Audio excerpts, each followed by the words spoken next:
Makasih Tuhan Yesus, sampaikan sabdamu. Dalam nama Yesus. Amin. Praise the Lord. Ambil Alkitab, kita akan baca firman. Dan ambil catatan, saya berikan judul, dalam lindungan Allah. Yes, dalam lindungan Allah. Mazmur 91. Setelah Anda membukanya, saya bacakan ayat 1 sampai ayat 7.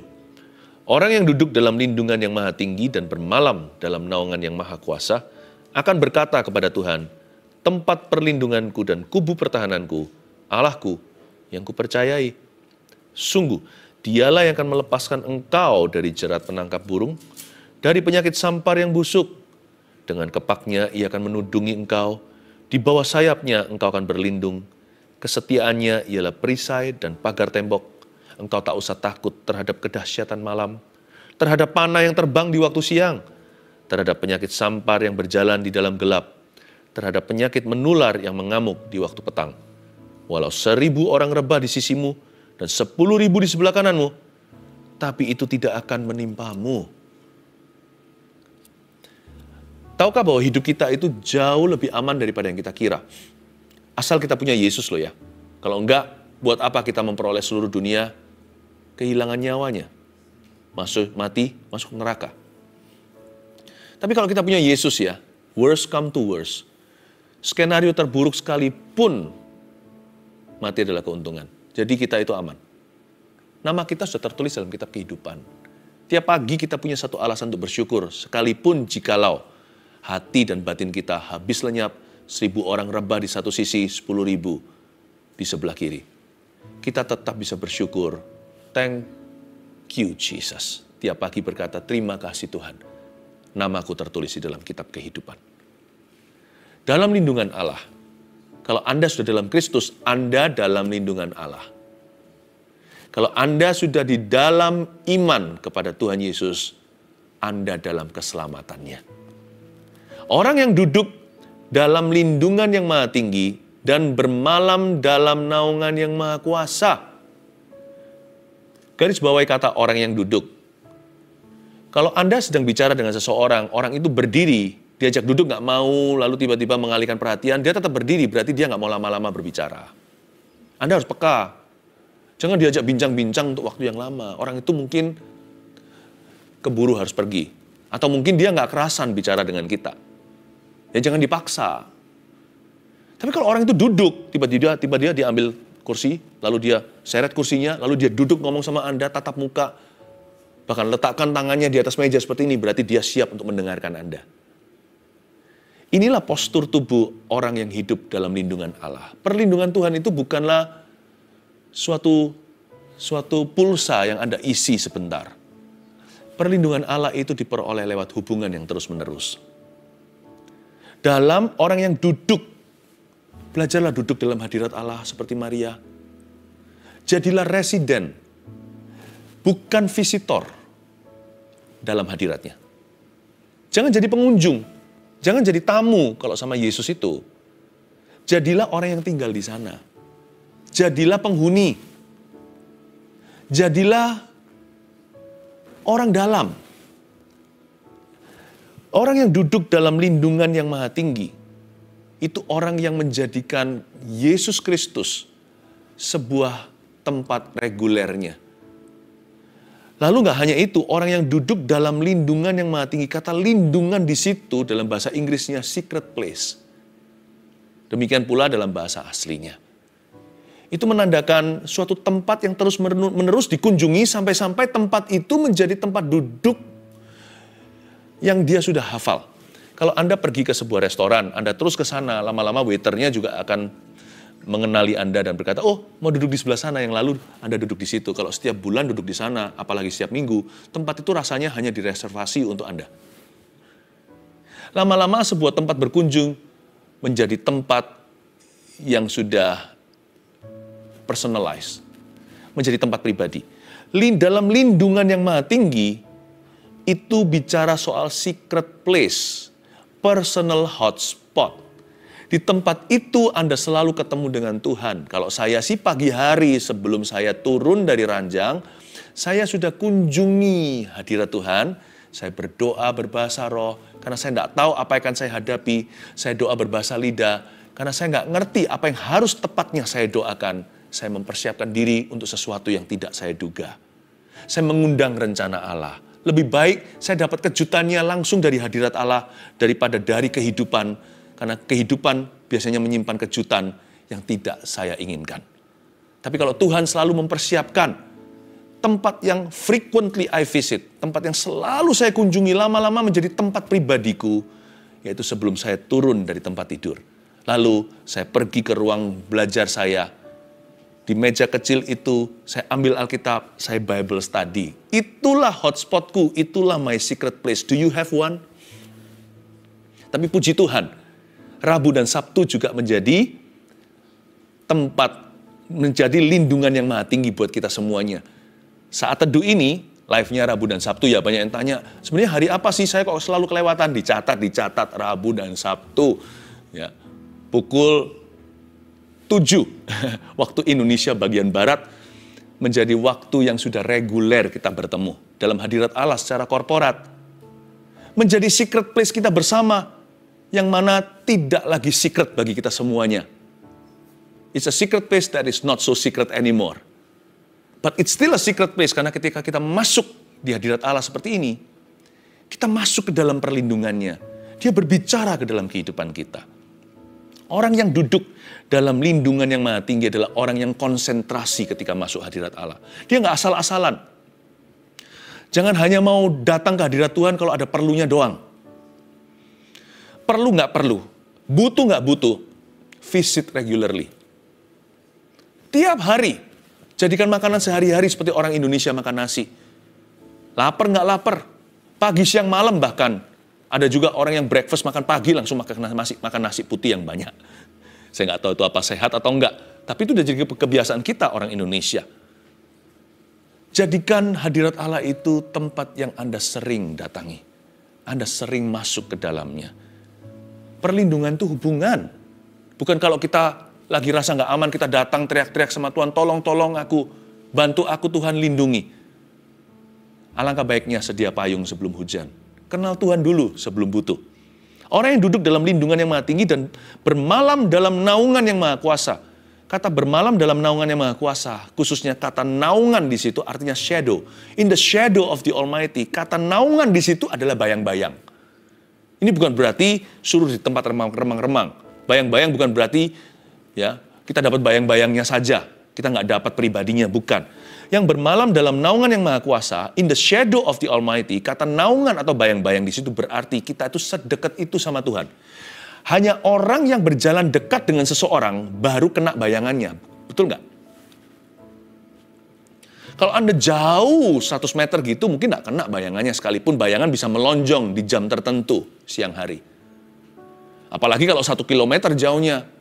Apalagi orang yang hanya suka titip doa, titip ya doakan saya, tapi dia sendiri nggak pernah berdoa. Jangan kalau mau ikut Tuhan itu, mau ngalami perlindungan, kita harus bermalam dalam naungan yang maha kuasa. Bahkan kalau kita tidur bawa stres sekalipun, jangan jauh dari Yesus. Kita dengan Tuhan itu, ya jangan ngaku-ngaku dekat.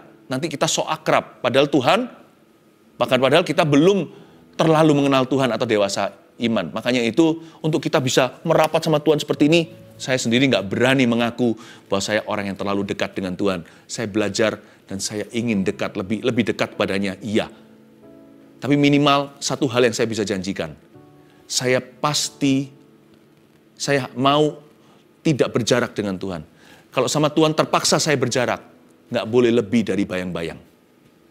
Ketika Petrus diurapi bayang-bayang yang menyembuhkan, itu berarti orang-orang pada berdesak-desakan, mendekati dia, merapat. Si hamba Tuhan besar itu. Semua orang ingin ketemu. Si Petrus di Perjanjian Baru. Lihat, orang-orang yang kena bayang-bayangnya yang disembuhkan. Berarti orang-orang yang sengaja mendekat.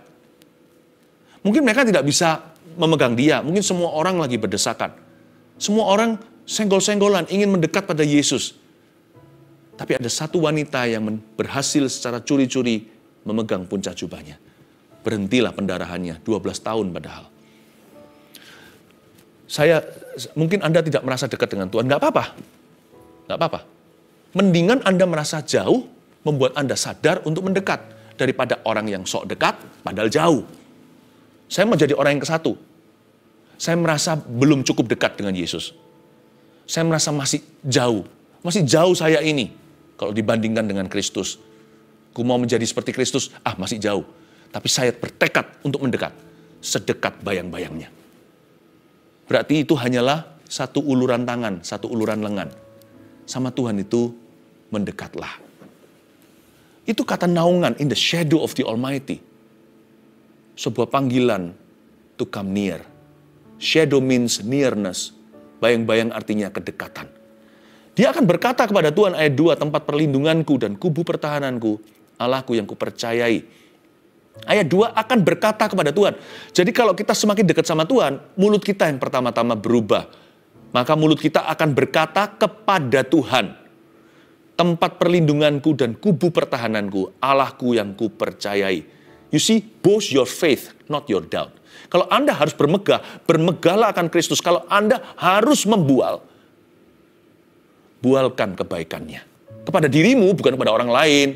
Kadang-kadang kita itu coba-coba kesaksian, padahal belum waktunya. Saya nggak mencoba untuk mematahkan semangat orang yang kepingin kesaksian loh ya. Tapi kesaksian itu pertama-tama harus kesaksian pada roh sendiri, kesaksian iman di dalam hati. Bukan kepingin tampil begitu. Akan berkata kepada Tuhan sebelum Anda berkata kepada manusia. Rajin-rajinlah mulut kita berkata kepadanya perkataan-perkataan yang membangun. Kalau memang kita harus mengucapkan sesuatu, ucapkan percayamu. Bukan besar-besarkan kebimbangan dan keraguanmu. Zaman ini ya, zaman sekarang, semua orang vokal. Vokal yang pesimis, vokal yang negatif, vokal penghakiman. Pokoknya yang negatif vokal pokoknya. Yang positif jarang orang vokal. Tuhan suruh kita vokal yang positif. Ayat 2 akan berkata kepada Tuhan. Lihat apa yang dikatakan. Tempat perlindunganku dan kubu pertahananku. Dia tidak membanggakan atau menyombongkan jasanya. Aku begini loh, aku doa sekian kali seminggu. Aku puasa setiap hari. Aku baca Alkitab setiap pasal. Berapa pasal tiap harinya. Enggak. Yang dia bualkan adalah Tuhan. Tempat perlindunganku. Tiada tentang dirinya. Kubu pertahananku tentang Yesus, bukan tentang dirinya. Allahku, kalau satu-satunya ku di sini yang ada dalam kalimatnya, hanyalah terhubung dengan Allah. Allahku, dia jadikan Tuhan itu personal buat dia. Allahku yang kupercayai, mana ada dia bualkan jasanya? Nggak ada. Dia nggak berkata pelayananku gimana, apa yang telah kucapai, gara-gara aku jadi begini, nggak ada.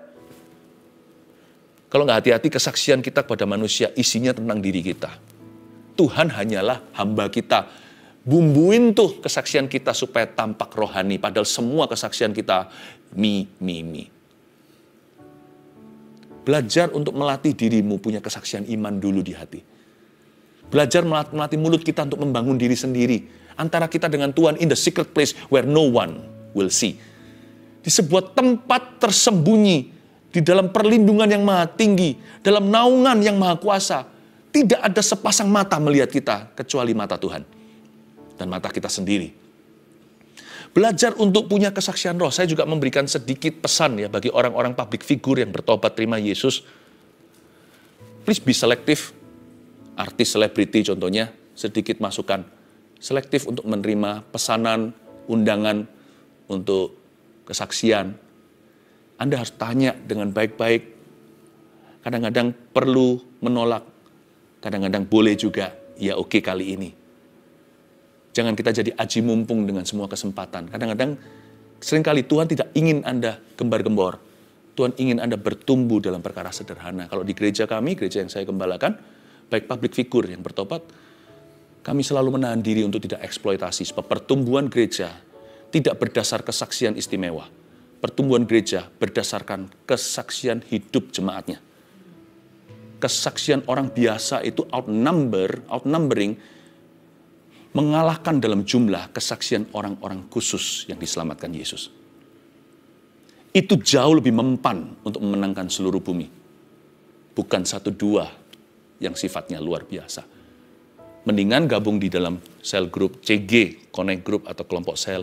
Belajar melayani 1-2 2-3 orang, Yesus saja datang berdasar undangan 2-3 orang loh berkumpul, dia ada di situ.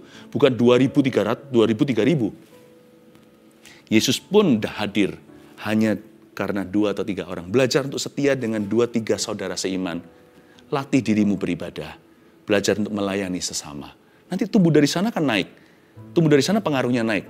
Bukan karena pengaruh di dunia sekuler yang dia sudah punya. Tapi dalam dunia rohani, perlahan-lahan tapi pasti. Learn to grow out of secret place. Belajar untuk bertumbuh keluar dari tempat rahasia dalam lindungan Allah. Bukan dalam publikasi manusia atau promosi dunia. Saran saya ya, kalau mau tumbuhnya itu pelan-pelan tapi pasti. Dan do as I advise. Lakukan sesuai dengan nasihat saya.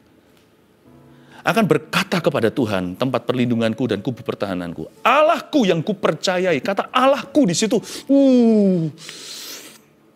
Satu-satunya aku dalam kalimat sang pemazmur adalah Allahku. Mau tahu kenapa pemazmur ini dilindungi sama Allah? Karena hatinya melekat kepada Tuhan. Di ayat-ayat berikutnya, tapi saya nggak akan baca nanti. Mungkin nggak sampai ke ayat itu.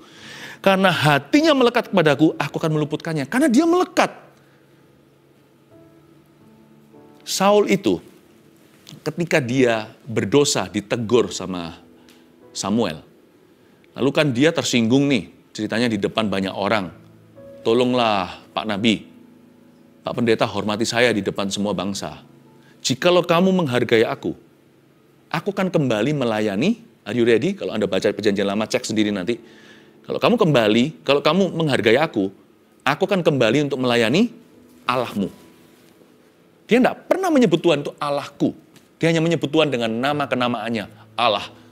Dia tidak pernah menerima Tuhan secara pribadi ceritanya. Sekalipun dia diurapi untuk tugasnya. Roh Kudus bisa menghinggapi siapa saja untuk memakai dia tanpa sengaja. Tapi menyerahkan hati itu harus disengaja. Tuhan tidak pernah memaksa. Roh Kudus tidak pernah menyurupi. Tuhan tidak pernah mendobrak pintu. Dia selalu mengetuk di kitab Wahyu. Saul tidak pernah menganggap Tuhan itu milik pribadinya. Bukan egois, tidak boleh diberikan kepada yang lainnya. Bukan. Dia nggak pernah punya hubungan yang personal dengan Tuhannya. Kalau kamu kembali, aku akan layani Allahmu. Tapi di sini pemazmur berkata, Allahku yang kupercayai.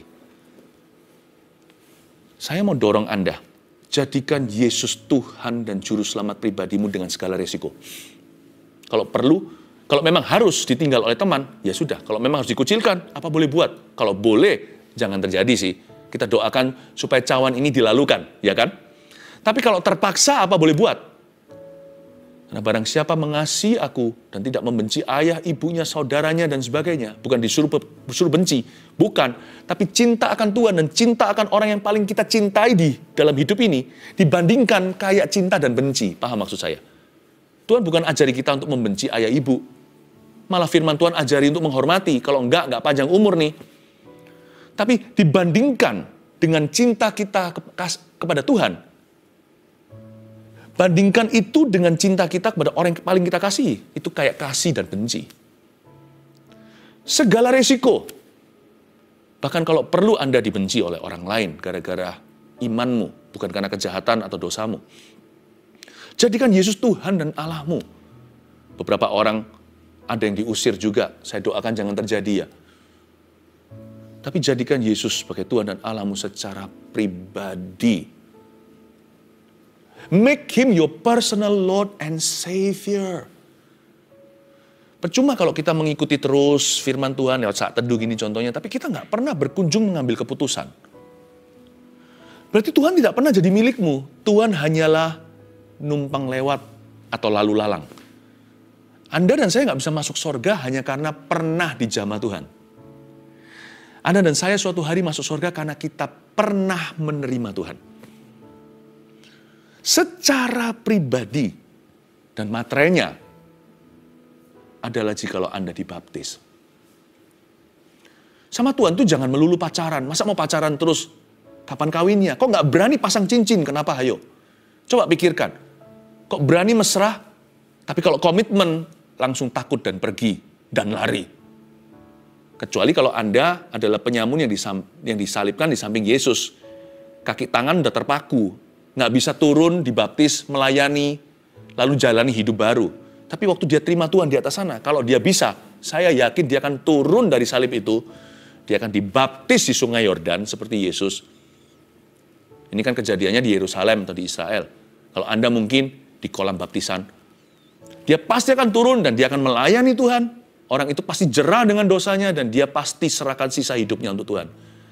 Kecuali kalau Anda adalah orang itu, Anda nggak bisa turun, nggak perlu dibaptis, nggak perlu melayani Tuhan, nggak perlu ke gereja. Tapi kalau kaki tangan Anda bebas bisa bergerak, apa susahnya untuk kita ambil komitmen? Kenapa kita hanya mau pacaran dengan Tuhan? Kapan mau menikahnya? Pernikahan anak domba. Di sorga sih, tapi di bumi itu materainya. Kalau berani mengaku kenal Yesus, berani dibaptis. Saya dibaptis tahun 1992 dengan segala risiko. Meskipun keluarga saya tidak menentang saya. Tapi saya sebagai anak muda zaman itu, saya punya risiko saya sendiri. Rintangannya kalau dibaptis nanti tidak boleh itu, tidak boleh ini. Nanti kalau saya dibaptis, saya nggak bisa balas musuh saya. Kalau musuh saya cari gara-gara. Aduh, banyak pikiran saya yang menentang. Jangan takut komitmen sama Tuhan. Pemazmur ini komitmen dengan Allahnya. Allahku dengan segala risikonya. He is my God, my Savior. Saya kok tergerak ya? Saya tergerak sekali untuk Anda bisa segera dibaptis. Kalau Anda tidak punya, kalau tidak ada gereja yang bisa membantu Anda, maka Anda, atau kalau Anda, pokoknya kalau Anda rindu untuk dibaptis ya, tulis aja nanti di live chat, tulis juga di komen yang di saat teduh episode ini. Tulis begini, ini hashtagnya tulis, saya mau baptis. Saya ulang, hashtag, saya mau baptis.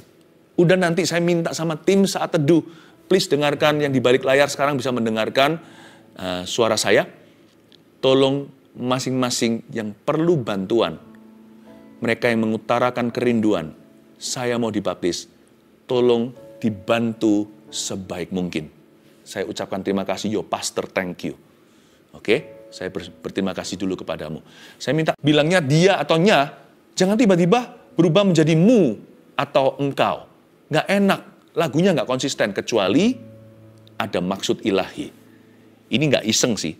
Ayat 3, tiba-tiba berubah personal ketika seseorang dalam masalah, yang punya Yesus punya solusinya. Sungguh dialah yang akan melepaskan engkau dari jerat penangkap burung dan dari penyakit sampar yang busuk. Di sini, pemazmur menuliskan your personal miracles. Mujizat pribadimu. Dia akan melepaskan engkau. Ini nggak bisa tiru-tiru. Ini bukan mass production atau dibikin dengan volume yang banyak. Dia berkata, engkau, berarti pemazmur menunjuk kepada seseorang. Makanya firman Tuhan itu rema. Karena nggak bisa ditiru. Nggak bisa kita berkata, oh firman ini sekedar hanya untuk semua. Firman ini juga untuk pribadi. Dialah yang akan melepaskan engkau. Your miracle is prophesied. Mujizat pribadimu dinubuatkan. Allah bekerja dengan sangat unik dan spesifik. Setiap individu lepas individu.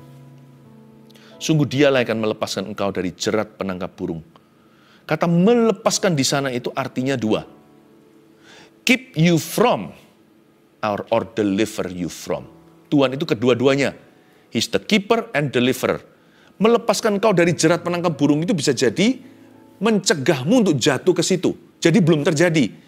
Dia melepaskan engkau dari jerat penangkap burung, itu berarti sebelum Anda terjebak, Tuhan luputkan. Jadi belum kejadian. Itu yang disebut keeper. Keeper of this heart of mine. Dia yang bisa memelihara hidupku. Sehingga aku tidak jatuh. Dia yang bisa menjaga aku karena itu aku aman. Aku aman dalam perlindungannya. Tapi bisa jadi karena kebodohan kita, kebebalan atau ketidaktaatan bahkan dosa. Kita sudah sempat jatuh dalam jerat itu. Kita sudah tertangkap basah-basah. Udah terlanjur kita itu masuk di dalam perangkapnya. Itu pun tidak terlambat kalau hari ini kita bertobat. The keeper is also the deliverer. Yang menjaga, yang mencegah, juga yang sanggup untuk melepaskan. Makanya namanya Yesus, artinya Allah menyelamatkan. He is our Savior, dialah juru selamat. Kalau kita sudah terjerumus, baru butuh keselamatan. Makanya kita orang berdosa, butuh diselamatkan. Karena itu melepaskan engkau dari jerat penangkap burung bukan hanya mencegahmu untuk jangan jatuh ke situ, tapi kalau sudah terlanjur ke sana, Tuhan sanggup keluarkan Anda. Dia akan melepaskanmu dari jerat penangkap burung. Nggak peduli giginya berapa jajar, nggak peduli berapa retak kakimu, sudah tertangkap di situ. Itu kalau kena penangkapnya beruang itu sakit sekali. Itu bisa hancur tuh kaki, tapi Tuhan bisa sembuhkan. Ceritanya begitu, istilahnya. Dengan kepaknya ia akan menudungi engkau, di bawah sayapnya engkau akan berlindung. Kesetiaannya ialah perisai dan pagar tembok. Ayat 4. Ini imajinasinya bagus sekali. Dengan kepaknya, di bawah sayapnya, kesetiaannya adalah perisai dan pagar tembok. Bapak, Ibu, Saudara, andai kata mata rohani kita dibuka sekarang ya.